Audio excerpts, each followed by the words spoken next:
Hey guys, tonight we're heading somewhere salty, smoky, and just a little bit strange, into the bowels of a creaking wooden ship drifting somewhere in the middle of nowhere, sometime around the year 1832. The hammocks sway like sleepy spiderwebs. The air tastes like iron and old soup. And your pillow is, well, your arm. Your jaw aches. Your back's damp. And your mouth? It tastes like you spent the night nibbling on musket barrels. Which, in a way, you did. Because tonight you're waking up as a sailor. Not the swashbuckling, heroic type. No, you're just one of the dozens crammed together in the lower deck of a warship. A bed is a hammock, thin as stretched linen. The ceiling is low, the lanterns flicker, and someone's boots are swinging alarmingly close to your face. You're sore, you're sweaty, and you're breathing in a thick cocktail of salt, tar, and something that vaguely resembles burnt eggs. That last one? Gunpowder, and you're about to use it as toothpaste. So, before you get comfortable, take a moment to like the video and subscribe, but only if you genuinely enjoy what I do here. It really helps support the channel and lets me keep making these sleep-friendly stories for you. Also, I'd love to know, where are you listening from? And what time is it for you right now? Drop it in the comments below. It's amazing to see this sleepy ship sail all around the world. Now, dim the lights. Maybe turn on a fan for that soft background hum, and let's ease into tonight's journey together. You sit up slowly, groaning as the hammock sways. Your spine clicks. Your neck is stiff. You blink through the gloom and run your tongue along your teeth. Fuzzy, gritty, possibly growing moss. The air is thick with the scent of wet rope, stale stew, and that now familiar tang of sulfur. Your bunkmate, snoring loudly, has left behind a small pouch. You reach for it. The cloth is coarse, damp, and smudged black. Inside is the precious substance you'll use to start your day, gunpowder. It's not minty. It doesn't foam. It won't make you popular at parties. But here, in the middle of the sea, with no toothbrushes, no toothpaste, no soap, and no shame, it's the closest thing you've got to hygiene. You take a pinch, black, granular, and smelling like cannon smoke, and rub it across your front teeth with your finger. It's like brushing with crushed gravel soaked in a campfire. It stings your gums. Your lips go numb. You try not to gag, but you keep scrubbing. Because compared to scurvy, rot, or a visit to Qatar, the ship's surgeon who uses rum for anesthesia and a chisel for extractions, this is practically spa day. Sailors have always had to make do. The Royal Navy didn't issue toothbrushes. Water was for drinking, not rinsing. You clean your teeth with what you have. Cloth, rope ends, slivers of stick. Maybe you dip it in ash. Maybe vinegar. Or, if you're lucky enough to be on a warship, you find a little gunpowder to burn the filth away. Historians still argue whether this was out of belief or desperation. Some journals describe it casually. Others don't mention it at all. One sailor wrote that it kept the mouth fresh and the gums black as coal. Not exactly the toothpaste aisle at your local apothecary, but it'll do. You wince as the grit settles between your molars. The taste is terrible. The pain? Mild, but your teeth feel smoother already, cleaner, in a strange sulfuric sort of way. You glance around. Other men are stirring. Some just splash seawater on their faces and shuffle above deck. Others cough violently into sleeves and curse the morning. You, though, you finish your scrub, rinse with a sip of yesterday's rainwater, and tuck the pouch away like treasure. Because in this floating coffin of salt, sweat, and superstition, this one tiny ritual belongs to you. You tuck the pouch back into your shirt and pull yourself upright, bracing for the climb to the upper deck. The hammock swings behind you, forgotten for now, as your boots hit the sticky planks below. You've done your part, however odd it may be. Time to face the rest of the morning. You duck your head and climb the ladder up to the deck, squinting as pale morning light stabs at your eyes. The air up here is no cleaner. It just smells different. Fresher, perhaps. Still heavy with brine, but with a welcome breath of open wind behind it. The sun hasn't yet broken the horizon, but the ship is already waking. A deckhand barks something incomprehensible. Someone drops a bucket with a wet thunk. You sidestep a coil of rope and a puddle of something you hope was just seawater. Above you, gulls wheel and scream in the gray sky like little feathered judges. The routine is already in motion. Your boots knock against the damp planks as you walk. More shuffle, really, toward the rail. You lean against it for a moment, breathing deeply, letting the air settle the burn of gunpowder still tingling on your gums. Behind you, a man sneezes, loud, wet, violent. You turn to see him wipe his nose on the back of his sleeve and keep walking like nothing happened. This is your hygiene reality now. Salt, slop, and sailcloth. Most of the cleaning done aboard isn't for people. It's for the ship. The deck gets scrubbed more often than the crew's own limbs. Personal cleanliness is a private affair, and a rare one. Show too much pride in your grooming, and you'll earn a nickname you don't want, and possibly some lost rations. There's a fine line between sensible sailor and poncy powder boy. You make your way to the galley door, where the smells change again. Now it's burnt beans, boiled meat, and ash. A familiar trio. The cook, known as Barrel Gut, is already banging about inside, yelling at someone for touching his knife. Breakfast will be ready soon. Or at least, something vaguely food-shaped will be. You duck away, back toward the cruise area, technically called quarters, though there's nothing quartered about it. It's a cramped mess of hammocks, crates, dangling boots, and clothing that's only distinguishable from rags because someone is still wearing it. You pass a few men stirring from sleep. One pulls his shirt over his head and groans. Another is using the corner of a sail to dry between his toes. Someone's brushing their beard with what looks like a nail. Everything's damp. Even things that shouldn't be. You crawl back into your hammock just for a moment, just to sit. The motion of the ship rocks you gently as your stomach protests from inside, part hunger, part fear of what's coming next. Below deck, the routine of cleanliness is a personal patchwork. No soap, use sand. No towel, use sailcloth. Need to shave. Find someone who isn't using their knife to pry a weevil out of biscuit. You've done all these things. Yesterday, you used seawater to wash your face and a rope and to scrub behind your ears. It left a mark. But that's the point, isn't it? If it stings, it's working. Historians still argue how often sailors actually clean themselves. The logbooks are inconsistent. Some ships insisted on weekly freshen-ups with vinegar-soaked rags. Others didn't bother unless someone developed visible fungus. You scratch behind your neck absently. No fungus. Yet, overhead, you hear the sails snapping as the crew begins adjusting for the morning wind. The masts groan like old bones, and the scent of frying fat wafts down. Barrel Gut is getting creative again. You think about the men who skip hygiene altogether. They sleep in their sweat, eat with blackened fingers, never brush, never rinse, never spit. Some of them claim it builds character. Others say the dirt protects them from worse things. You're not sure what to believe, but you've watched a man pick sea lice from his shirt and go back to eating with the same hand. It leaves an impression. And yet, there's something dependable about all this. Something oddly reassuring. There are no mirrors, no expectations. You can be as filthy as the next man and still do your job.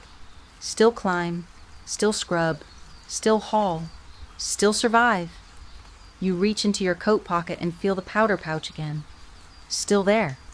still warm, still strangely comforting. Because even if your face is unwashed and your fingernails are caked in grime, at least you scrubbed your teeth this morning. That's got to count for something. A voice shouts from above, something about breakfast. You sigh, pull your boots back on, and swing out of the hammock, dodging the swinging legs of the man next to you. Time to start the day for real. With salt, with slop, and probably a mouthful of regret, you lean against the railing now, watching the ocean roll in lazy, glassy waves. The air is brisk, the sky overcast, and there's something deeply calming about the rhythmic creak of the ship, the snap of the sails, and the occasional barked order from an officer above. Until the wind shifts, and the unmistakable scent of the ship's latrine wafts directly into your face. Ah, yes, the floating outhouse problem. You see, 19th century ships had a lot of things: cannons, room, rats. But what they didn't have, what they desperately didn't have, was a proper bathroom system. Instead, they had the head. Not a toilet, not a chamber, but a pair of precarious wooden planks mounted right at the very front of the ship, jutting out over the crashing waves. If you've ever dreamed of doing your business over an open ocean, with the wind slapping your cheeks and sea spray decorating your ankles, this is your moment.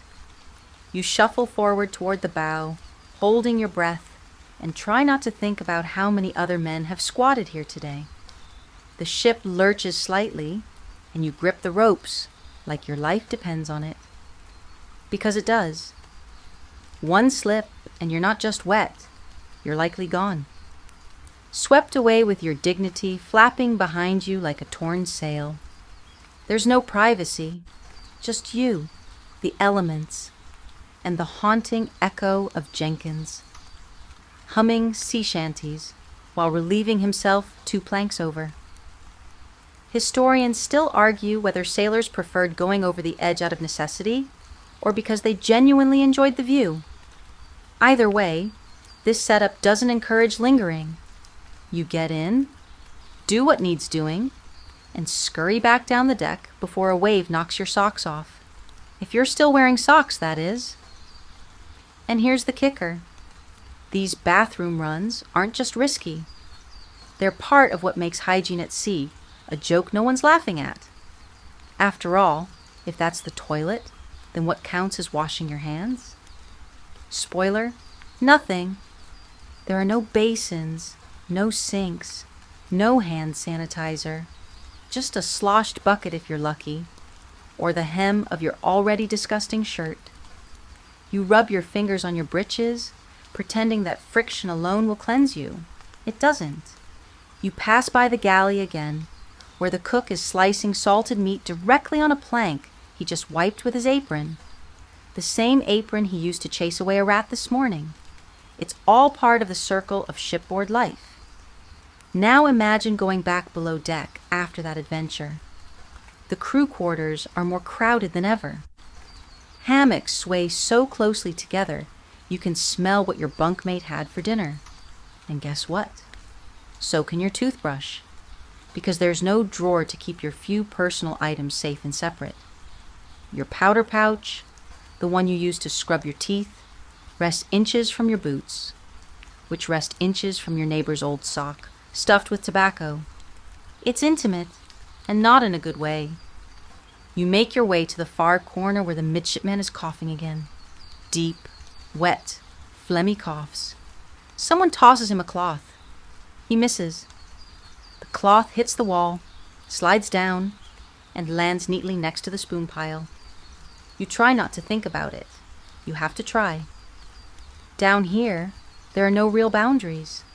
The floor may have been scrubbed. Once? Weeks ago. And maybe that bucket in the corner held water. Maybe it still does. Maybe it's mostly something else now. You wrap your bandana around your nose. The smell doesn't go away, but it gives your mind something to believe in. You settle onto a crate, trying to stretch without brushing against anyone's foot, elbow, or forehead. Good luck. The problem is that with 50 men sharing a space meant for 20, personal hygiene isn't just hard, it's socially discouraged. If you take too long washing your face with the communal seawater bucket, you'll get glares. Try to change your shirt in private, and someone will remind you loudly that ain't no room for modesty on a man's ship. So everyone adapts. They develop immunity, not to disease, but to shame and to smell. There's a saying that floats around the ship. After 3 days, you can't smell anything. After 3 weeks, you are the smell. You chuckle because it's funny, and it's also completely true. And yet, in all this filth, sailors were strangely proud of their toughness. They wore their dirt like armor. A spotless sailor was either new, suspicious, or likely to get mocked until he fell in line with the rest of the human stew. You head back to your hammock to grab your powder pouch again. You've got 10 minutes before sail duty, and somehow, scrubbing your gums with gunpowder now feels like self-care, like a facial at sea. You dip your finger in the pouch and run it along your teeth, your gums tingling, your tongue recoiling slightly at the bitterness. It still tastes like regret, but you keep going. And as you spit the dark grit onto the floorboards, which are already stained with yesterday's lunch, this morning's coffee substitute, and Jenkins's mystery foot powder, you realize something important. You're adapting. You're becoming one of them. And you're really, really going to miss toothpaste.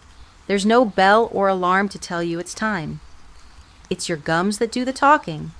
Sore, tingling, and coated with a texture somewhere between sand and old soup. You reach into the pocket of your patch trousers and pull out the small cloth pouch that's become your version of a dental kit. It's warm from your body heat, slightly damp, don't think about from what, and smells like burnt toast with a hint of saltpeter. This, dear sailor, is brushing time, except no one aboard calls it that. Scraping the gunk, blacking the smile, getting the grit. These are more accurate terms for what's about to happen. There is no brush. There is no bristle. There is you, your index finger, and whatever rag, stick, or stringy rope, and you've managed to smuggle from the rigging without raising suspicion. The standard practice is this. Pinch a little of the powder, usually a mix of leftover gunpowder, sand, charcoal, and if you're lucky, a sprig of crushed mint, and rub it directly onto your teeth. You do it in slow, circular motions, trying to keep your lips from splitting. It's not gentle. It's not pleasant. It's effective. Ish. You find a corner on the main deck, facing the wind, so no one notices the spit, and begin. Your gums burn on contact.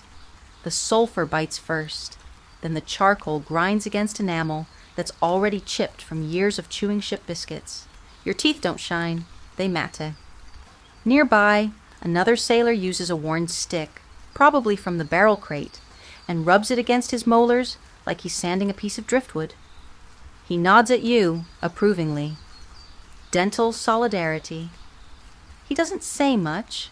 His mouth is missing several front teeth, so his whistles are better than his words. Historians still argue about the specific recipes sailors used. Some mention crushed brick or bone. Some mention salt and vinegar paste. Others swear by the simple trio of soot, lemon peel, and seawater. But in most surviving journals, the word scraped appears more often than brushed. There's a reason for that. And the scraping? It's not limited to the teeth. Sailors use crude instruments, often sharpened spoon handles or pocket knives, to chip away at plaque like barnacles on a hull. You've seen men sitting cross-legged, a shard of metal in one hand, prying between their molars as casually as trimming their nails. Sometimes they bleed. They spit. They go right back in. You try a twist of rope this time, frayed on one end, and run it between your teeth. It works surprisingly well. It also leaves behind a string of fibers and the faint taste of tar. You pluck the thread out of your gums and decide it's time for a rinse. There's a water barrel nearby. Not drinking water, that's under lock and key, but wash water, drawn fresh from the sea. You scoop a handful and swish it through your mouth. It doesn't help. In fact, it somehow makes things worse, like gargling with broth. The salt water mixes with the gunpowder paste and fizzes faintly on your tongue. Your left eye twitches. That's probably normal. Your fellow crewman Hamish leans over. "Want a mint leaf?" he whispers, revealing a tightly rolled pouch under his cap. Inside is something green. Probably mint, possibly lettuce, maybe seaweed. You accept it gratefully, chew, and realize it's bitter, but refreshing. A fleeting trace of normalcy. It's said some sailors kept cloves or citrus rinds in their pockets for fresh breath. Most didn't. Most accepted that their mouths smelled like cannon fire and despair. But for those who cared or had someone waiting at port, a little effort went a long way. You tuck your powder pouch back into your shirt and wipe your hands on your already filthy trousers. A black smear marks your palm. You'll deal with that later. Or never. A young cabin boy approaches with a cloth and asks if he should start cleaning the officer's boots. You nod. But the irony strikes you. Their boots are polished daily. Your teeth, barely weekly. Rank has its perks, even if one of them is getting actual soap. As the crew gathers for morning rigging assignments, you pass by the surgeon's door. It's shut, but the smell still seeps through. That mix of alcohol, blood, and mildew. You shiver, remembering that last week Jenkins went in with a bad tooth and came out without 2 good ones. And suddenly, your frantic scraping feels wise. Proactive even, because no matter how crude your method, if it keeps you out of that makeshift surgery room with its rusty forceps and whiskey-stained rags, you'll consider yourself lucky. There's a phrase among the old hands: a clean tooth is a loyal tooth. No one's sure where it started, possibly from a captain with too many dental emergencies on deck, but it's become gospel among the hygiene-minded few. You're now one of them. Whether out of fear or pride, you'll keep scrubbing, keep scraping, keep powdering, because your teeth might be your only asset not claimed by salt, sun, or ship duty. You glance at the sky. Still gray, still heavy, but the wind is calm, and your mouth, though raw, feels marginally less disgusting. You stretch your jaw and smile. It's not a pretty smile, but it's yours, and it hasn't fallen out yet. Small victories. You're on deck again, squinting at the horizon as the morning fog begins to lift. Your teeth, though still gritty, feel slightly less revolting. You run your tongue over them, cautiously. Still there. Still. Functional. That's a win. Around you, the ship has settled into its midday rhythm. Ropes being coiled, orders being shouted, barrels being rolled across the deck with a loud thunk, thunk, thunk. You try to focus, but all you can think about is that small cloth pouch in your pocket and the curious ritual you just performed. Again. For the 4th time this week. So let's talk about it. Gunpowder. Not metaphorically, the literal black powder stuff that explodes. You've just been rubbing it into your mouth like it's a gift from the heavens. Why? Because it works. Or at least, it feels like it does. There's something about the grit, the burn, the bitter aftertaste that convinces your half-starved, salt-seasoned sailor brain that it's doing something useful. And hey, that's better than nothing. You sit on a barrel and shake out the pouch again. Black flecks scatter across your palm, each one like a tiny history lesson waiting to be told. The core ingredients: charcoal, saltpeter, Sulfur. Sounds like a mouthwash commercial from the underworld, doesn't it? Charcoal is the mild one. Even modern folks use it in toothpaste now.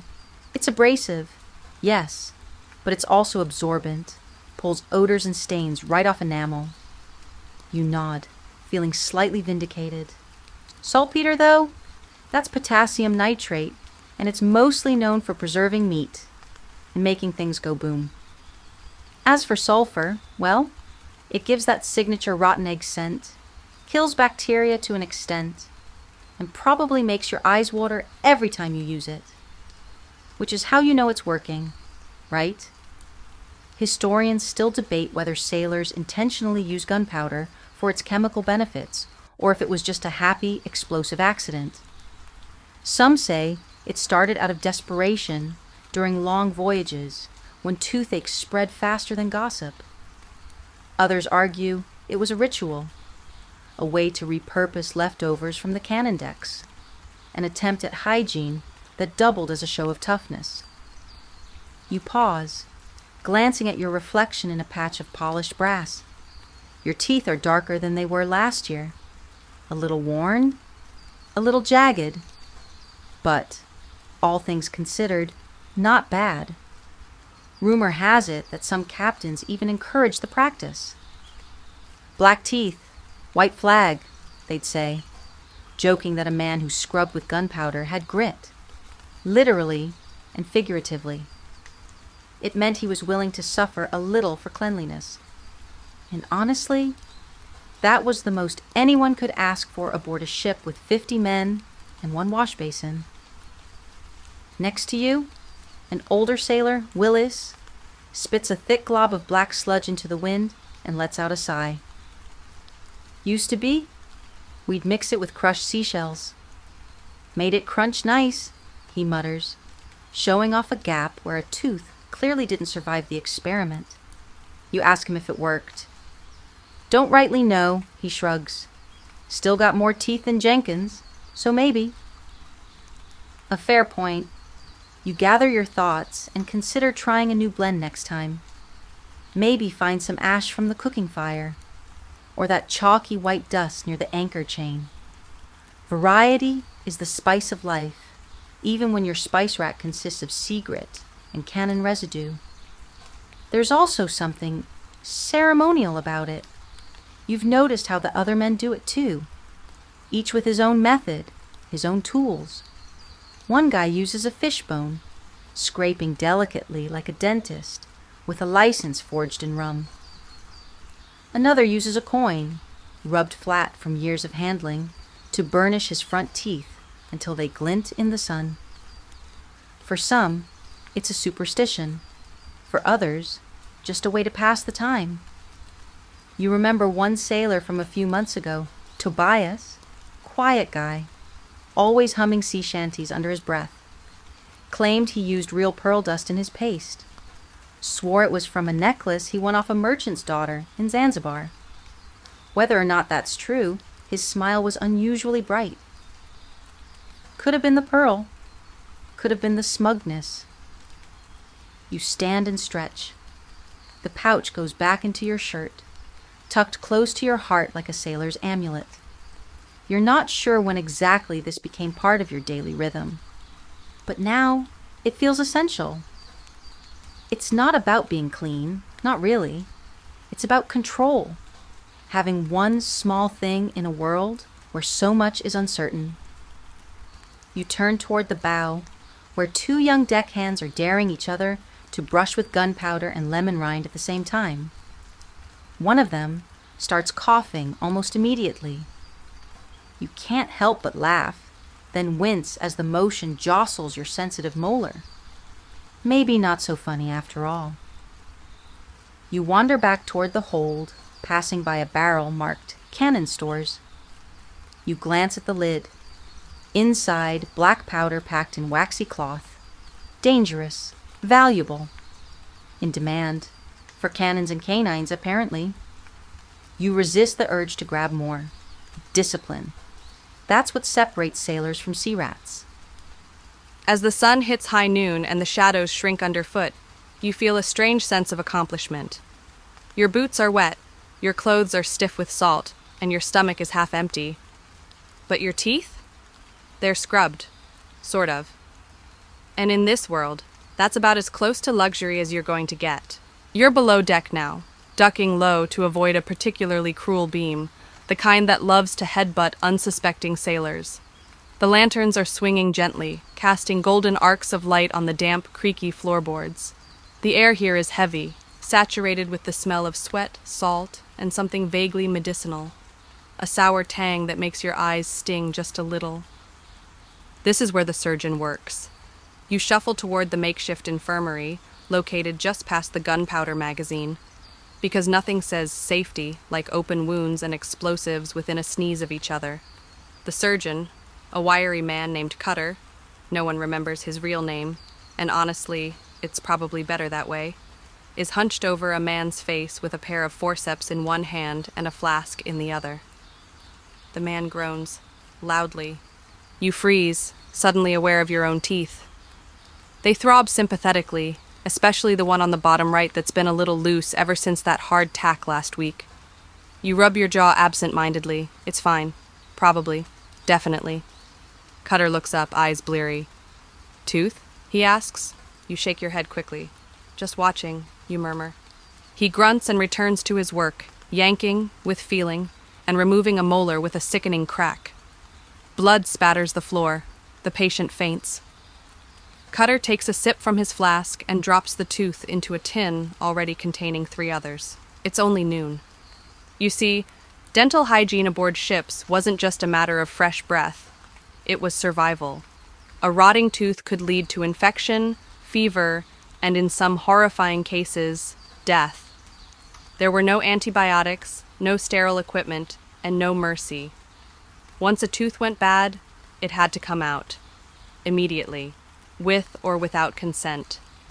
Historians still argue whether naval surgeons were trained in dentistry or simply figured it out as they went. Many learned their trade through battlefield surgery or long apprenticeships, where pulling teeth was considered easy compared to sawing off limbs.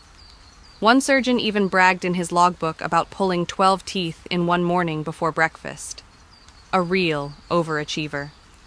You notice Cutter has a set of tools laid out beside him on a cloth. Scalpel, forceps, a rusted chisel, and a flat-bladed spoon. There's also a bottle of vinegar and a rag that may have once been white. That's the entire dental arsenal. Rum was the only anesthetic, and not even a good one.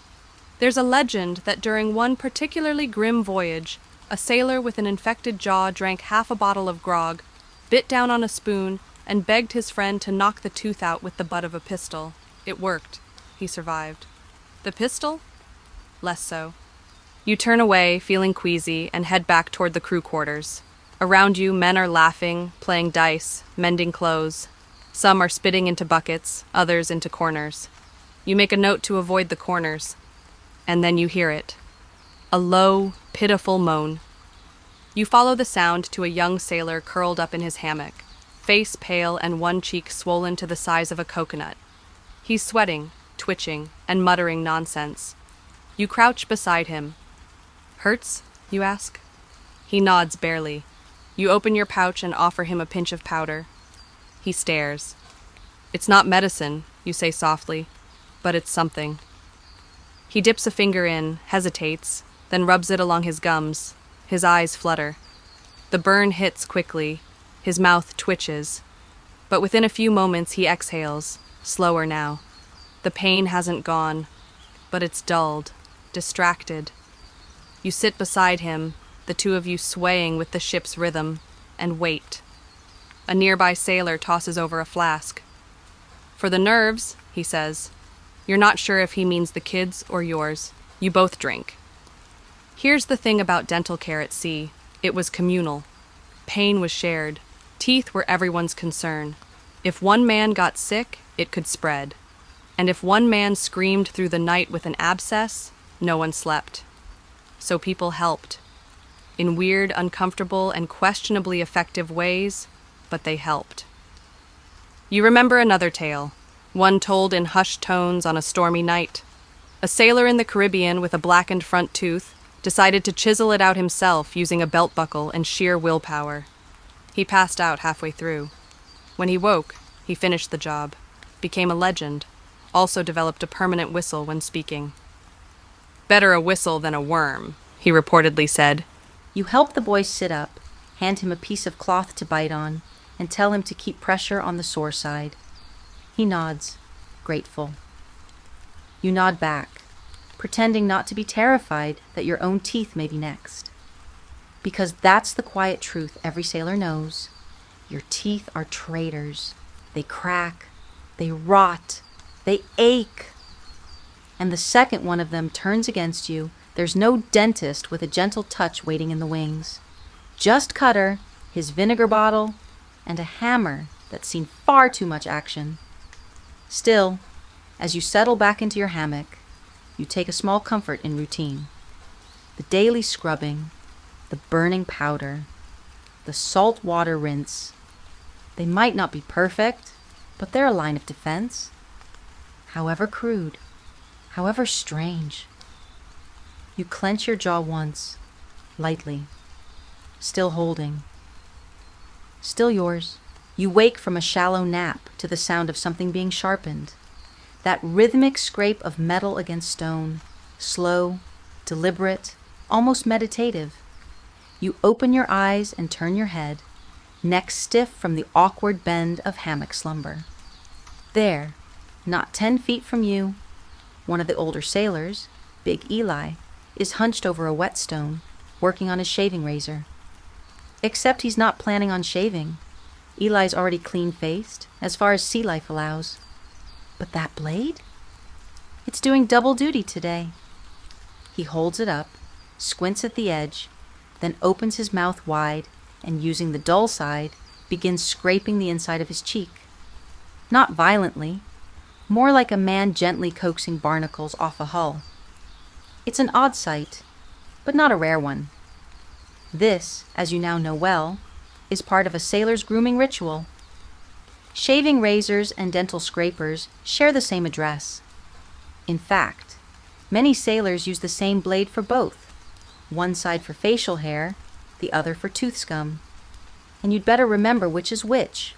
You sit up, rummage in your pouch, and pull out your own blunt-edged blade. It's curved slightly from overuse, and the handle is wrapped in twine to stop it from slipping when your fingers are wet, which they always are. You test it against your thumb. Not sharp, not dull, just right for a bit of oral barnacle removal. Sliding your tongue along the inside of your bottom row, you find the familiar film of sea biscuit residue and leftover vinegar. Lovely. You lean over a small bucket, angle your makeshift scraper just so, and begin. Slow, steady, with a kind of grim satisfaction. There's something peaceful about it, in a vaguely horrifying way. The scrape is quiet, the burn tolerable. You're careful not to nick the gums. Too much bleeding and you'll taste metal for days. Eli glances over. "Missed a spot," he says, gesturing to your left molars with a tilt of his chin. You smirk and get back to work. It's funny. On land, hygiene is private, a ritual of closed doors, mirrors, and running water. But here, it's public, it's communal, it's survival. You learn from watching others. You steal tricks, share tools, pass around threadbare cloths that once belonged to someone named Mick, if the faded embroidery is to be believed. Some men use spoons, others flattened nails, coins, even fish bones. One particularly inventive man once carved a scraper out of whale tooth, said it gave him authority over the ocean. He lost 2 real teeth and the scraper within a month. Historians still argue whether this practice was widespread across all navies, or more of an ad hoc ritual developed ship by ship. Some logs mention dental knives being issued, others make no mention at all, leaving us to wonder just how many mouths were left entirely to fate. You switch hands, rubbing the blade against the far side now. It's clumsy. Your non-dominant hand is shaking slightly, but necessary. The powder scrub earlier handled the surface. This question mark. This is maintenance, like scrubbing the ship's hull or polishing brass buttons. Sailors take pride in what little they can control. A few younger deckhands walk by, grimacing at the sight. One makes a dry gagging sound. You raise your blade in a mock salute. "You'll learn," you say, "or you'll bleed." They shuffle away, whispering. Probably about the time you caught Jenkins using the same blade for his boots and his teeth. You'd screamed. Jenkins had shrugged. There's a superstition that floats around, somewhere between myth and joke, that if you scrape your teeth at sunset while facing west, you'll dream of land. No one believes it, but no one doesn't do it either. You pocket your blade and rub your jaw. Smoother now, cleaner, slightly numb. A job well done. You think of home, if you have one still. Think of polished mirrors, glass bottles of tooth powder, and tin cups full of fresh water. There, the act of cleaning teeth is mundane, expected, forgettable. Here, it's a badge of honor, a quiet rebellion against rot, pain, and the creeping stench of hopelessness. Across the hold, someone starts humming a shanty. It's off-key, but oddly soothing. You hum along, your hands working out a piece of meat stuck between your canines. No floss here, just a bit of string from a canvas sail. It works mostly. You tuck it behind your ear for later. Waste not, want not. As the ship groans with the afternoon wind and the lanterns flicker from drafts that sneak through the seams in the wood, you feel something strange. Pride. Not because you've got a dentist's smile. Far from it. But because, despite the odds, you've kept your teeth in your head, and none of them are throbbing tonight. That's worth scraping for. The sun is sliding lower in the sky now, casting long shadows across the weather-beaten deck. You feel the gentle dip of the ship as it rides over another rolling swell. Somewhere, a rope creaks in protest, and a gull squawks indignantly overhead. You lean on the railing, rubbing your jaw again. The scraping earlier did the trick. Mostly. There's still that familiar tenderness in your gums, but that's just part of life out here. You've gotten used to it, like the smell of bilge water, or the thudding headache from too much sun. You pull out your canteen and take a cautious sip. Not water. Room. Not even good rum. More like something that fell off a merchant ship, spent a week floating in the sea, and was fished out and labeled medicinal.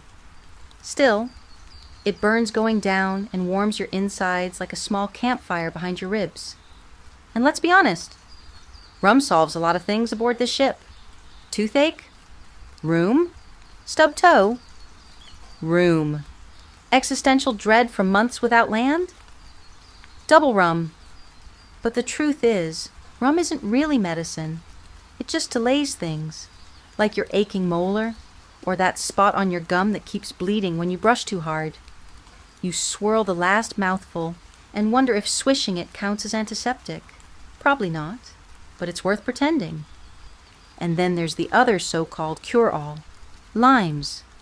Ah, yes, the legendary citrus savior of the sea. You remember the first time they were handed out. Small, wrinkled, more pit than fruit, but everyone took them like holy relics. "Prevents scurvy," the officer said, handing them out with theatrical flair. You bit into yours and nearly spat it overboard. So sour it made your teeth ache even worse. But you chewed it anyway, like everyone else.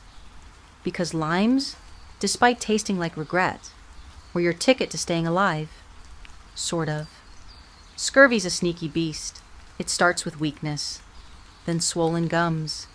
Then the bleeding starts, slow, seeping, like your body is giving up from the inside out. And if you ignore it, well, you stop getting up at all. So now limes are sacred, even if they're bitter, even if they rot faster than the bread, even if the last one you ate had a worm in it. You'd still take one over another week without. Historians still argue whether limes were genuinely the best scurvy cure, or just the most convenient one available. Some say oranges were better, but spoiled faster.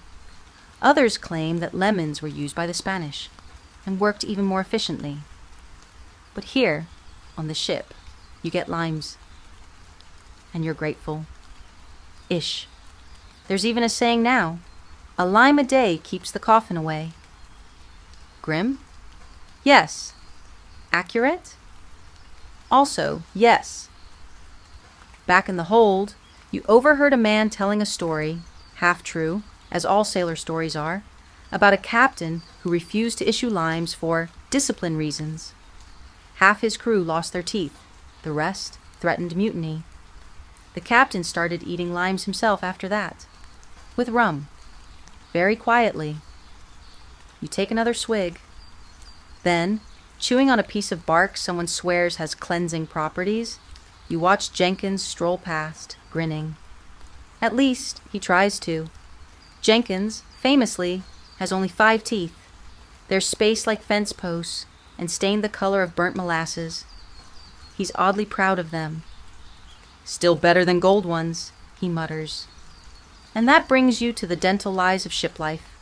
The men who claim to have found miracle cures, strange rituals, or best of all substitutes, like wooden teeth, or worse, metal ones. There's one officer, a man named Braxton, who has a full smile of what looks like actual ivory. Some say it's whalebone. Others insist it's sheep teeth glued to a metal frame. He polishes them with oil and wears them during inspection. Off duty? They sit in a small velvet pouch on his bunk, grinning up at the ceiling like a ghost of dinners past. You once saw him clean them with vinegar and a bit of gunpowder. Swear on your soul. You tried asking about them once. Best investment I ever stole, he replied.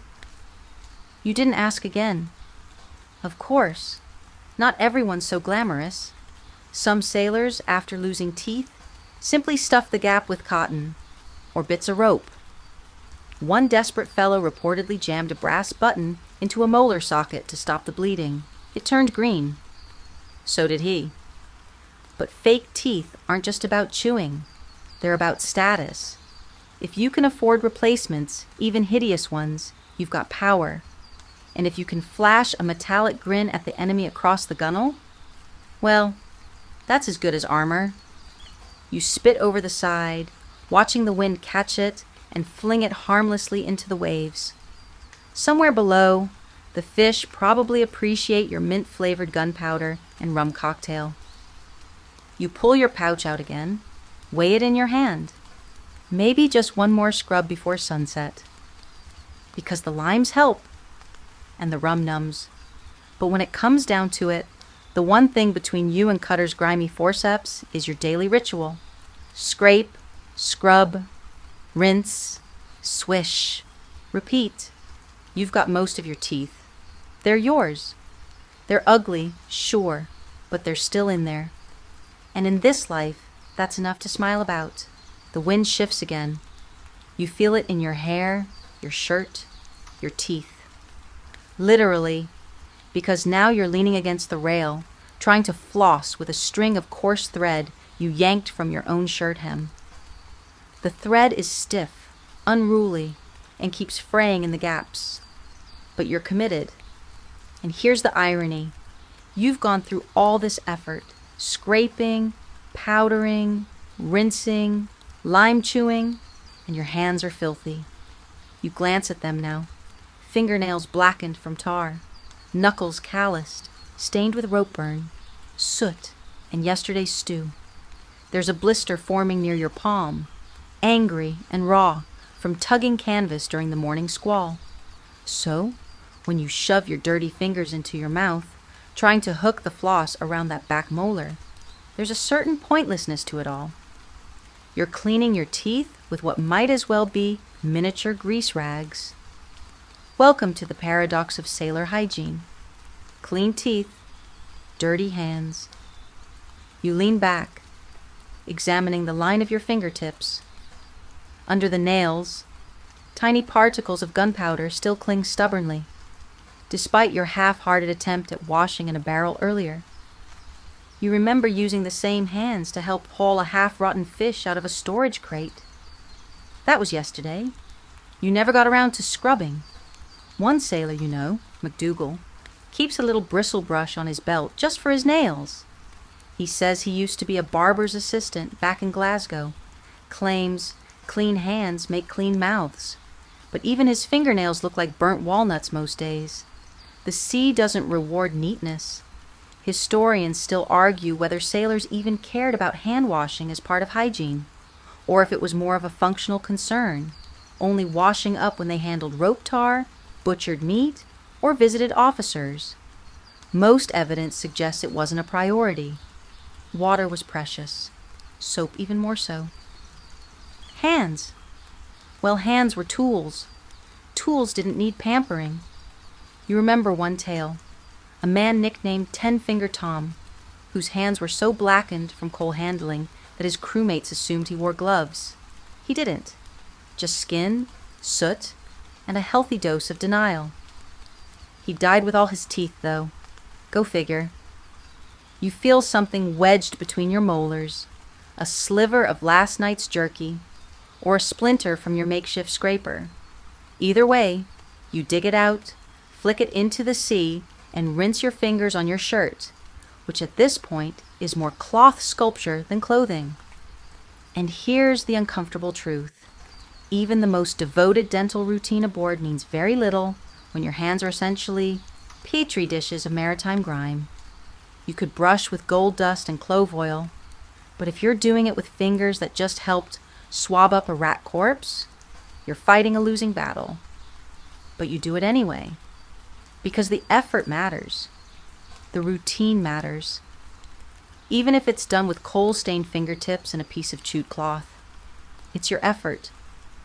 A small defiance against the rot, the reek, the decay that sneaks into your bones, one day at a time. Nearby, a group of sailors passes around a bottle of something that smells like boot polish. They laugh as one of them uses the neck of a spoon to scrape tartar off his incisors. No water, no rinse, just wipe and swig. It's primitive, but effective. Sort of. You watch as one of them wipes his hand on the back of his neck, then uses that same hand to pass the bottle. You wince, then shrug. At this point, germs feel like just another layer of uniform. A shrill whistle pierces the air. The bosun's call. Time for line duty. You tuck your floss thread into your shirt, slap your hands against your trousers to get the worst of the grease off. It doesn't help. And jog toward the mainmast. Ropes slap the deck like angry snakes. You grab hold of a line and pull. The rough fibers bite your palms, reopening that new blister. You hiss, but keep pulling. One eye watering, jaw clenched, muscles tight.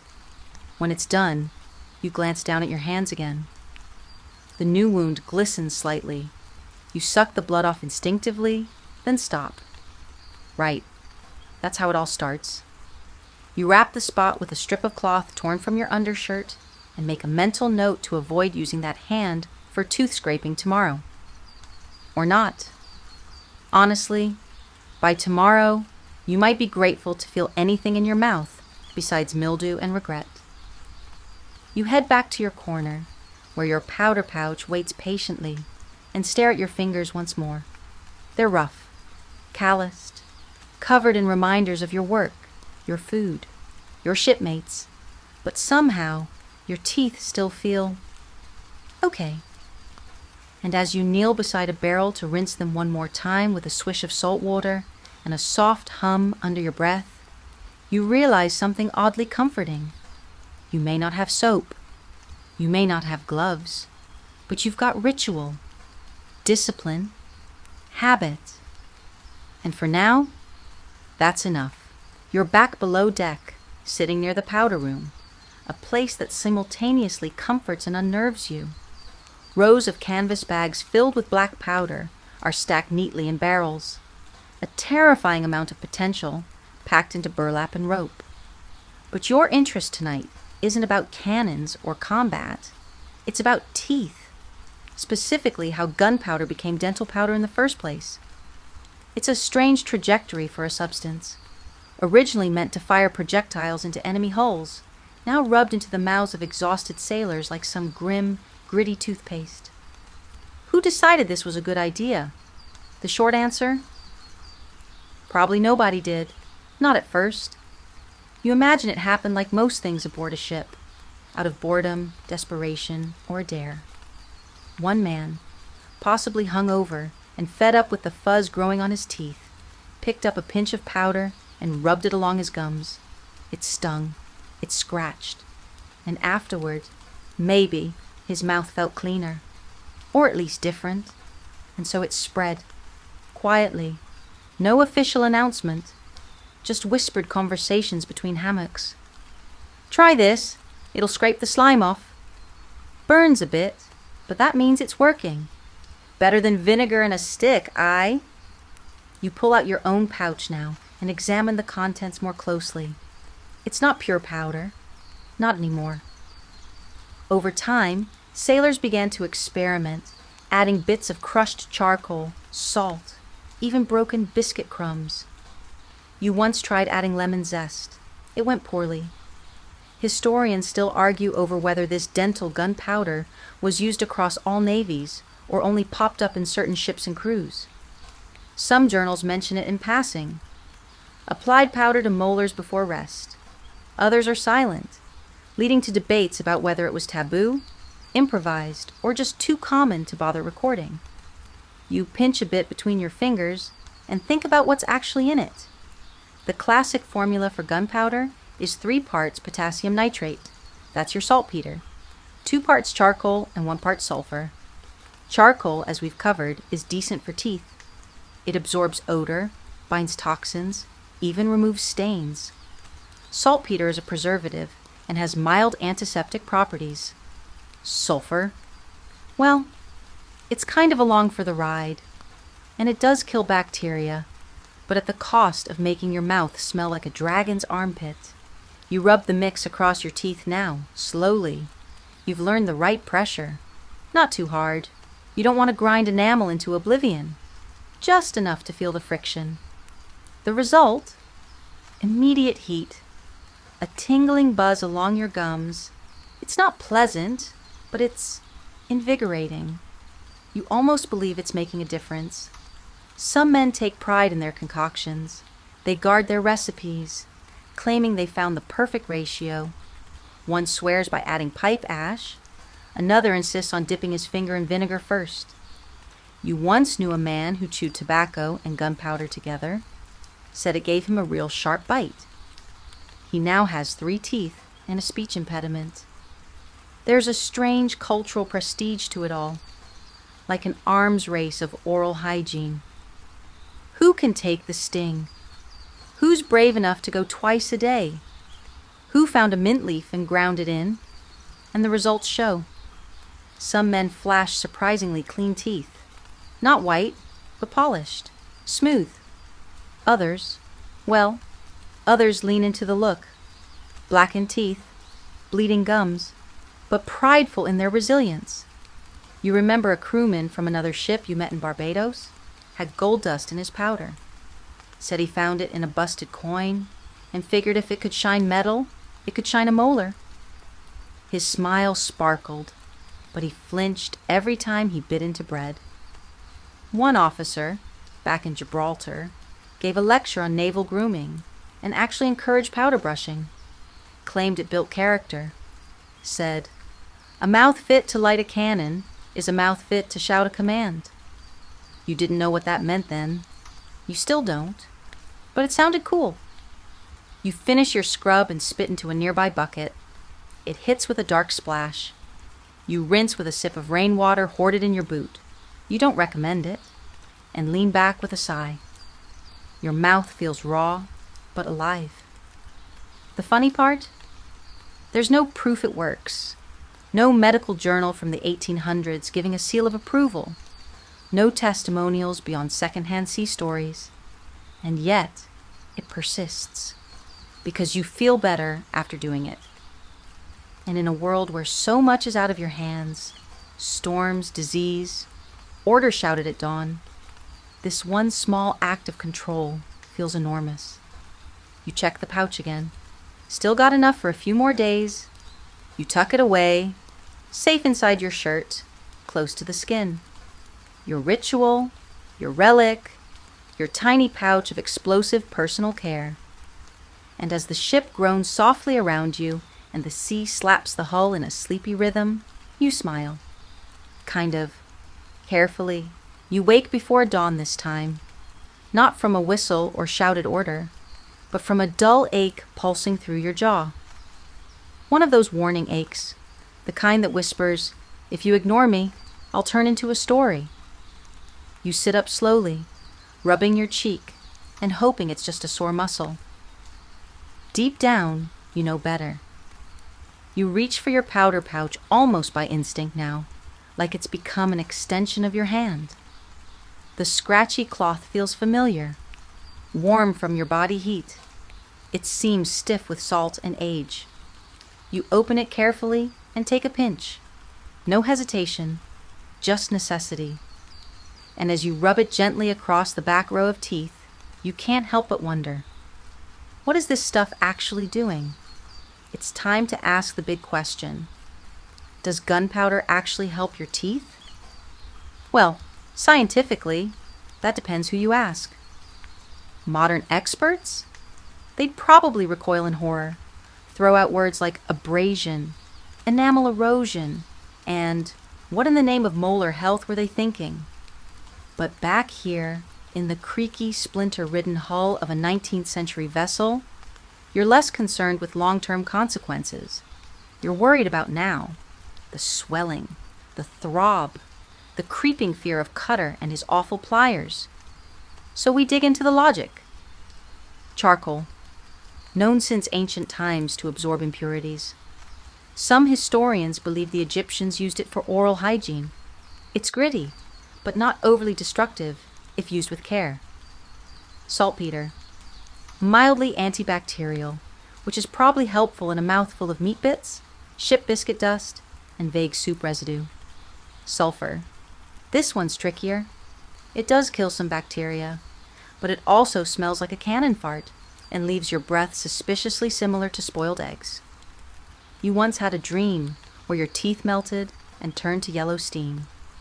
You're not saying it was the sulfur, but historians still debate whether sailors saw the powder as medicine or merely mechanism, an abrasive to scrape away gunk, regardless of the side effects. One journal from a French sailor refers to it as black tooth sand. Another mentions the devil's scrub, romantic in a piratey kind of way. And then there's the psychological angle, the sting, the burn, the immediate bite of the powder across your gums. Is it helping? Who knows, but it feels like it is. And that, in the hard-edged, no-mercy world of sea life, is worth more than gold. You remember a shipmate, Arlo, who swore by baking his powder pouch in the sun. Said it activated the particles. You asked him what that meant. He shrugged and grinned. All gums. You didn't ask again. Then there was Pickett, who mixed his powder with seawater into a paste and applied it with the back of a spoon. Said the smoothness helped. You tried it once. It sloshed down your shirt and stung your collarbone. Never again. Some men claimed to mix in clove if they could find it in port. Others, tobacco ash. You even saw a man use powdered chalk from a broken deck marker. Good for the bones, good for the teeth, he'd said, just before vomiting overboard. It's not a science. It's a system. A lifestyle. You wipe your mouth with the back of your sleeve and check the ache again. Dull now. Manageable. You hum a little. Something tuneless, but steady, as you coil a rope nearby, feeling strangely reassured, like you've just done something good for yourself, even if it's a placebo wrapped in sulfur and superstition. You catch sight of Jenkins again. He's scratching at his jaw, scowling, and muttering about ghost teeth. Claims he can feel the ones that were pulled still trying to bite. You're not sure whether to laugh or agree. You've had phantom itches in your gums before, and they don't feel imaginary. There's a kind of folklore about sailors and their mouths. You've heard the older men say that a man's voice gets stronger the fewer teeth he has. Nothing to get in the way, they chuckle.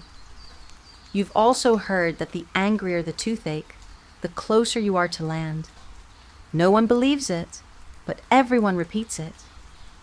Back in your hammock, you take a moment to inspect your teeth in a broken piece of mirror, someone wedged between the boards. The reflection is warped, but it does the job. You tilt your head. Front row? Not bad. A little dark around the edges, but intact. Back molars? Bit dicey, but they're there. And that's what matters. You think of your pouch again.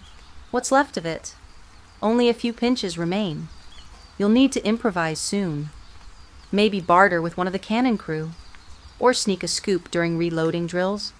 Risky, but your mouth is worth it. You sigh and lie back, the deck groaning softly beneath you. You feel the ship settle into the evening lull, sails snapping gently in the wind, water licking the sides like a lullaby. Gunpowder may not be perfect. It may not even be good. But for now, it's all you've got. And tonight, your mouth doesn't hurt quite as much. That's enough. It's late afternoon when you're summoned to the quarterdeck. Not for punishment, not for chores, but for a peculiar sort of entertainment. Captain Greaves is in one of his moods again. You trudge up the steps, palms still raw from rope work, and join a loose circle of crew gathered around the captain's chair. Greaves, an older man with stiff posture and a beard trimmed too precisely for sea life, is lounging with a tumbler of rum in one hand and a polished brass mirror in the other. "Gentlemen," he says with a grin, "let's talk about presentation." He sets down the rum and, with the kind of slow, theatrical flair usually reserved for magicians, reaches into his coat pocket. Out comes a small velvet pouch. Gasps ripple through the crew. Not fear, not awe, just curiosity. Because you know what's inside. Teeth. Fake ones. Shiny ones. And not just any teeth. These are pristine, ivory-colored, gold-laced monstrosities that could make a bishop blush. The captain holds them aloft, like a prize. "Imported," he says smugly. "Handcrafted. Costs more than this ship's mainmast." You exchange glances with the sailor next to you, Jenkins, ironically, and try not to laugh. Jenkins's smile is more suggestive than functional, but at least it's honest. Greaves slips the teeth into place with practiced precision. Click, he grins. They're almost too perfect, too smooth, too uniform, like a row of tiny ivory tombstones. "You don't last in this business without a decent smile," he says. "Keeps morale up, helps in port." He's not wrong. You've seen officers judged by their teeth. A full, white grin commands respect, or at least gives the illusion of good breeding, something Greaves enjoys performing like a play. The captain's teeth are rumored to be made from walrus ivory, or gold, or slave-traded porcelain from Macau. No one really knows. One rumor even claims they once belonged to a dead duke. Another suggests they were crafted from the bones of Greaves's first mutinous officer. Historians still argue whether naval officers of this era routinely used such ostentatious prosthetics, or if it was rare and symbolic, like ceremonial swords or padded uniforms. Some logs list dental fittings as personal expenses. Others list rum, tobacco, and salt pork, and nothing else. What is known, vanity did not die at sea. You lean in slightly as Greaves produces a tiny brush, not for cleaning weapons, but for polishing his pearly impostors. He uses a bit of linen, and what smells like vinegar and ash. The teeth gleam, unnaturally bright in the late light. One sailor, barely hiding a smirk, mutters, If he falls overboard, we'll spot him by the smile alone. You chuckle, then quickly stifle it. Greaves pops the teeth back out, wraps them in the cloth and tucks them away. His own bare gums, shrunk and pink, give him a briefly comical look. But then he leans in. Never underestimate a clean smile, he says, more quietly now. Teeth tell stories, loss, survival, vanity, rank. You nod, unsure what he wants from you. An agreement? A confession? He waves you off. Carry on.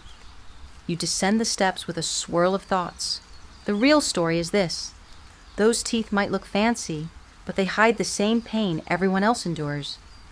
The raw gums, the loose molars, the lingering ache of a time before dentistry had any real mercy, because behind every gleaming set of false teeth is a tale of loss, of extractions done with shaking hands and dull instruments, of molars pulled by lamplight in a storm, of teeth traded for coin, rum, or silence. You pass the galley, where a crewman is gnawing on a strip of overcooked pork. He winces, holds his jaw, spits something red. You know that look. You've worn that look, and you know that no amount of gold or ivory can erase it. Back in the hold, you sit beside an older sailor, Calloway, who's been whittling a sliver of wood into a crude molar. He holds it up, examines the fit in his own mouth, frowns, and keeps carving. It's his third attempt this week. Captain still showing off his chompers? He asks. You nod. Calloway grunts. Give me splinters over lies any day. You hand him a strip of sailcloth. Might help hold it in place. He smiles. A crooked, gap-ridden thing. Ain't pretty, but it's mine. That night, as the lamps are dimmed and the wind settles into a rhythmic hum, you lie back in your hammock, pouch close to your chest. You think about the captain's gold smile, Calloway's wooden tooth, your own aching molar, and you wonder, will you lose them one by one? Trade them? Replace them? Or maybe, just maybe, keep them all? Because in this floating world of fog and fire, a sailor's teeth are more than tools. They're trophies, they're truths, and yours for now are still real. You're jolted awake in the middle of the night, not by a storm or a shout, but by the sound of humming. Low, wavering, almost a lullaby, but not quite. You squint into the gloom, your hammock gently rocking with the ship, and see a dim figure perched at the far end of the hold, swaying slightly with the rhythm of the waves. It's Nolan, the quiet one, the one who talks to himself more than to others. He's holding something in his hands, small and round, glowing faintly in the moonlight filtering through a knothole. You rise slowly, not wanting to wake the others, and pad over. What have you got there? You whisper. Nolan blinks up, and for a moment you're not sure he's going to answer. Then he opens his hand. In his palm rests a tooth, small, pale, and clean. Too clean for a sailor, probably a child's. It's tied to a bit of cord, like a charm.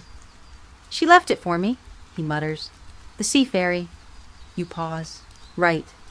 There are superstitions aboard ships. Hundreds, maybe thousands. Most are harmless, some are weird, and a few are downright terrifying. This one? Somewhere in between. You've heard whispers about it. That when a sailor loses a tooth, they must toss it into the ocean at sunrise. If the sea accepts it, they'll be spared further pain. If they keep it, the tooth fairy of the deep will come looking for the rest.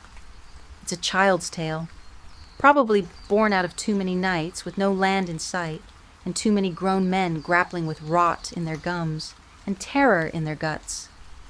But like all good sea legends, it has power. You sit down beside him, careful not to disturb his ritual. She came to me, Nolan says softly.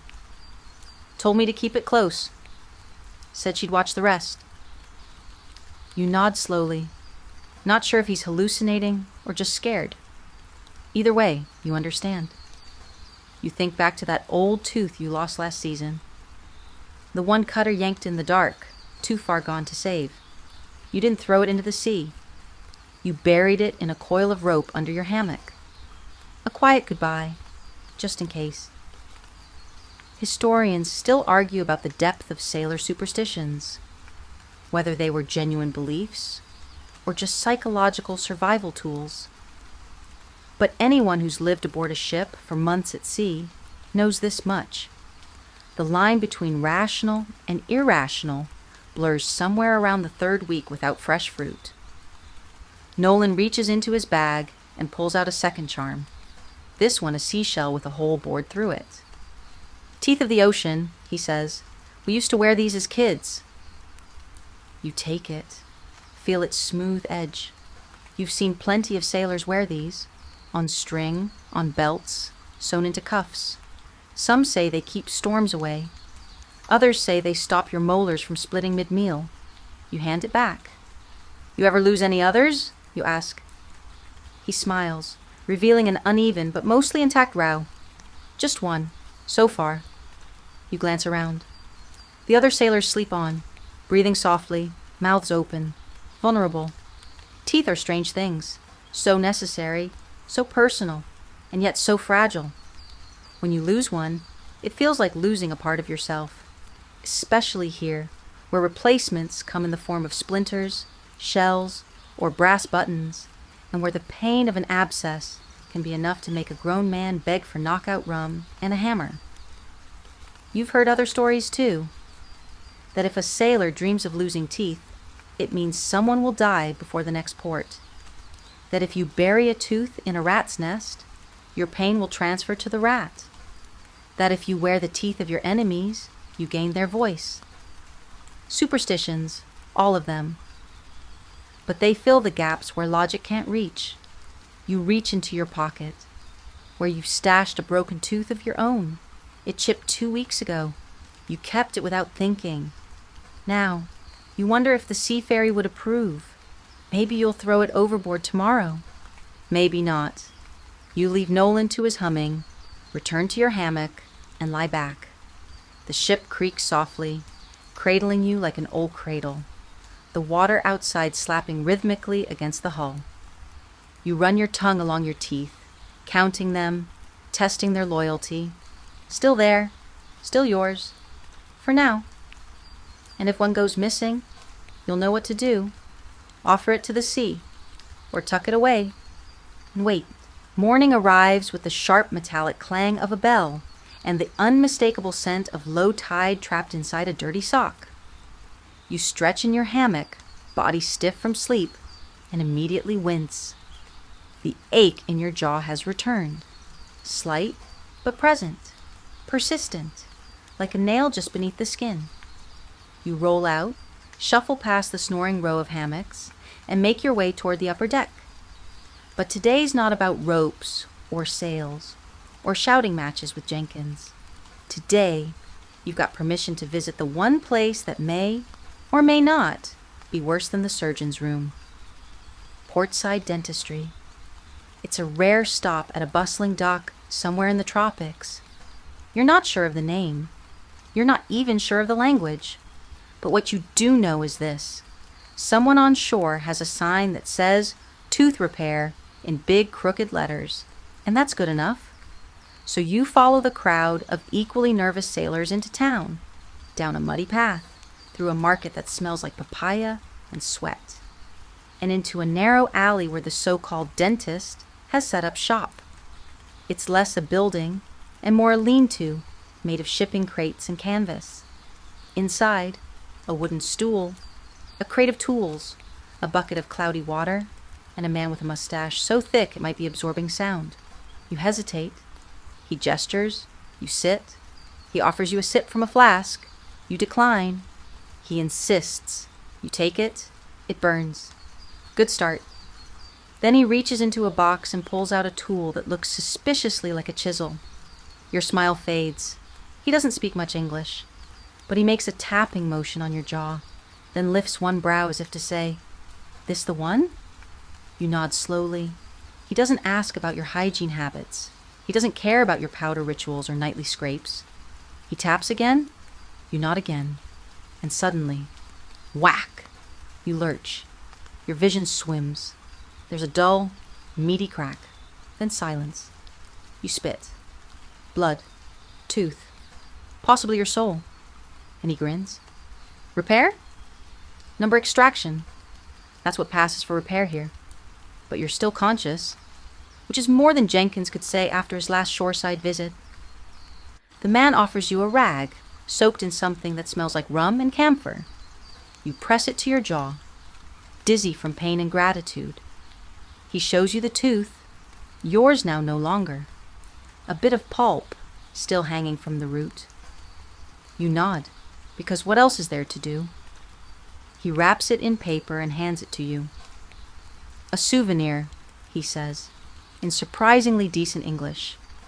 You leave with a slightly lighter skull and a very numb tongue. Historians still debate the quality of 19th century shore dentistry. In port towns frequented by sailors, you'd find everything from semi-trained barbers to blacksmiths offering extractions. The tools were rarely clean. The method's more about force than finesse. But sometimes, you get lucky. A clean pull, a little gum packing, a rinse with spirits, and off you go. Back on the ship, you lie in your hammock with your jaw packed in cloth and your mouth tasting like rusty nails. Calloway leans over from the bunk above. He get it? You nod slowly. He lifts his water skin in salute. Here's to fewer aches and more soup. You manage a smile. Then Jenkins appears, his grin gap-toothed and proud. They hit you with the hammer? You glare. He laughs. Another sailor offers you a bowl of something warm. Soup, stew, possibly porridge. You don't care. It's soft. You sip. You rest. You reflect.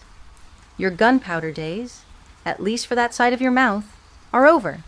No more scraping, no more stinging, just a raw socket and a soft promise to chew on the left side only. You pull out the paper-wrapped tooth from your coat. It's still warm.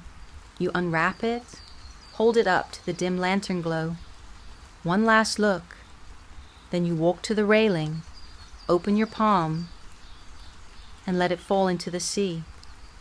A splash, a ripple. Maybe the sea fairy will forgive the delay. Evening arrives in a slow crawl, painting the sea in ribbons of bronze and blue. The ship rocks gently, as if cradled by the waves themselves. Somewhere below deck, a card game sparks quiet laughter, and the creak of hammocks is barely audible under the hum of wind in the sails.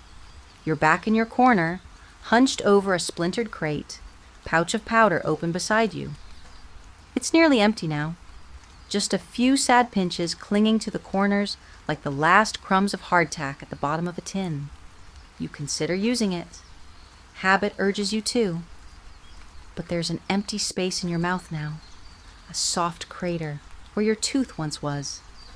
It's too raw to touch, too swollen to test. So you just sit with it.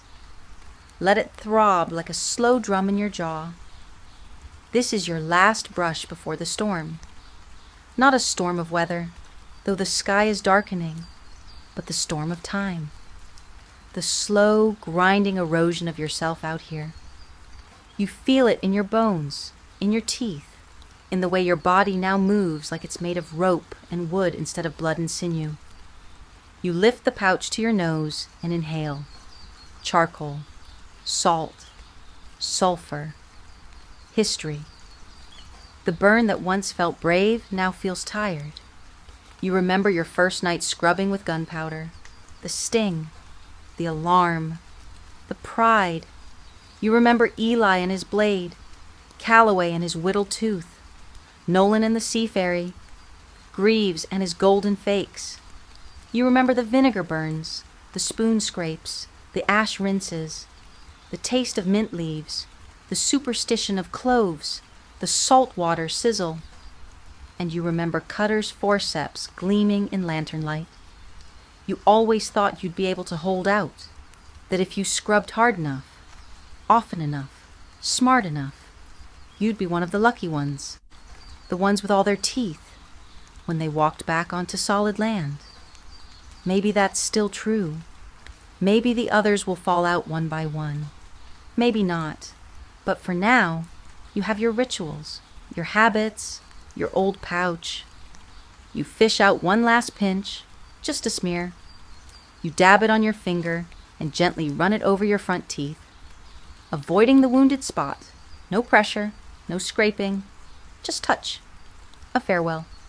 You spit over the railing, a soft hiss as it hits the sea, and then the first drop of rain lands on your brow.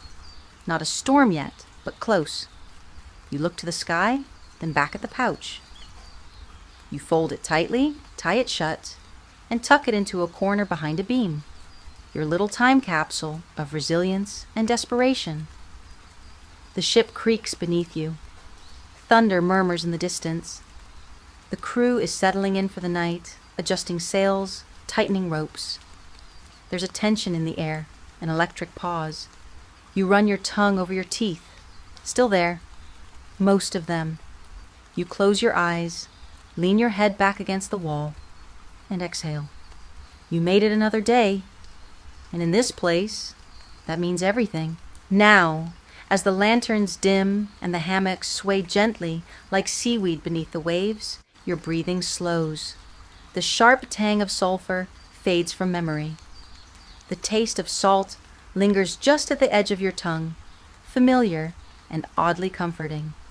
The ship murmurs around you, creaking timbers, soft footsteps, the quiet rhythm of water against hull. These sounds become part of your breath, sinking with the rise and fall of your chest. Your mouth, once alive with sensation, now rests in stillness. The ache retreats, slipping into the folds of sleep like a distant tide. You no longer feel the sting of powder or the buzz of nerves, just a soft numbness, like a lullaby whispered into your jaw. You drift, and as your body sinks into the gentle cradling of your hammock, the stories of teeth and toil, of powder and portside pain, begin to dissolve. You're not scrubbing anymore. You're floating, adrift in dreams, untethered by routine, unburdened by ritual. The wind outside hums a low, steady tune. Rain taps against the deck like a slow applause. And you sleep, with your jaw slack, your muscles loose, your breath deep. You've earned it. The tooth is gone. The sea has taken it. And for tonight, you are whole. So here you are, standing at the edge of the deck once more, the powdery sting still lingering faintly along your gums, the wind brushing against your cheeks like the hand of some half-forgotten god. The waves below hum their endless lullaby, always rolling, always whispering, as if the sea itself is trying to rock you back to sleep. The morning has passed slowly, gently, almost without notice. The fire in the galley has gone cold. The men are now scattered, some tangled in ropes, others swabbing decks, one or two already snoring again in their damp cocoons of canvas and sweat. And you? Well, you've earned a quiet moment, a long exhale, a pause, maybe even a sense of pride in your slightly cleaner, only mildly scorched smile. Life on board this floating world may not be glamorous, but it's honest. It creaks, it stinks. It teaches you to find comfort in discomfort, routine in chaos, and clarity in the smallest victories. Like a mouth that doesn't taste like death for a few minutes, or a hammock that swings just right when the wind is calm, or a superstition you carry in your pocket, not because it's true, but because it gives your day a shape. And as you stand here, one figure among many, aboard a ship built from sweat and salt, you might notice something else, something more subtle, a rhythm, not from the waves or the wind, but from within, a slowing, a softening. Your jaw unclenches, your shoulders lower, your breath evens out. That's the magic of stories, isn't it? Even tales that begin with sulfur and end with scurvy can lull you into stillness if told slow enough, if wrapped in detail soft as wool, if whispered in the dark like a bedtime charm. This one was strange, yes, gritty, maybe a little gross, but maybe that's what makes it real. And real things, they help us rest. Now, before we let go of this journey completely, can I ask a favor? This is the very first video on this new channel. A small ship just setting sail into a vast moonlit ocean of bedtime tales and calming history. I'm just one voice, writing, narrating, dreaming, but I'm hoping to build something beautiful here. Something slow, something gentle, something different from the noise. If you felt even a moment of calm tonight, if you found a tiny anchor of rest in these waves of words, if you enjoyed drifting off through the strange world of 19th century sailor hygiene, please consider supporting the channel. Hit the like button, not just for me, but so the YouTube tides know. This kind of slow, sleepy storytelling deserves to be heard. Subscribe so you'll be here when the next story sets sail. We've got voyages planned through lost empires, forgotten feasts, weird inventions, and mythologies that never made the bestseller list. And please, drop a comment below telling me where you're listening from and what time it is for you right now. I read every one. Really, it's like little fireflies flickering on the map, reminding me that this soft little story found its way into someone else's night. And if you'd like to go further, if you want to help keep this sleepy ship afloat, you can share this video with someone else who needs rest. Someone whose brain won't quiet down. Someone who stares at the ceiling at 2 a.m. and just needs to hear something softer. That's what this place is for. And yes, I'll keep researching, keep scripting, keep recording, keep pouring stories like these into your headphones, hoping they carry you toward dreams just a little more gently than silence alone, because the world is loud. But here, it doesn't have to be. Take one last look at the ship around you now. The deck is slick with mist. The sails creak. Somewhere far below, the ocean churns against barnacled wood. And above, just above, the sky has darkened into velvet. The stars blink awake, one by one, like old sailors winking from beyond. This story may end, but the sea never does. And neither do stories, really. They just pause, float, wait to be told again. So go ahead, let your eyes close. Let the last few minutes of this tale settle into silence. Let the creaking ship fade. Let the waves rock you. You've earned this quiet. Sleep well, sailor. I'll see you next time.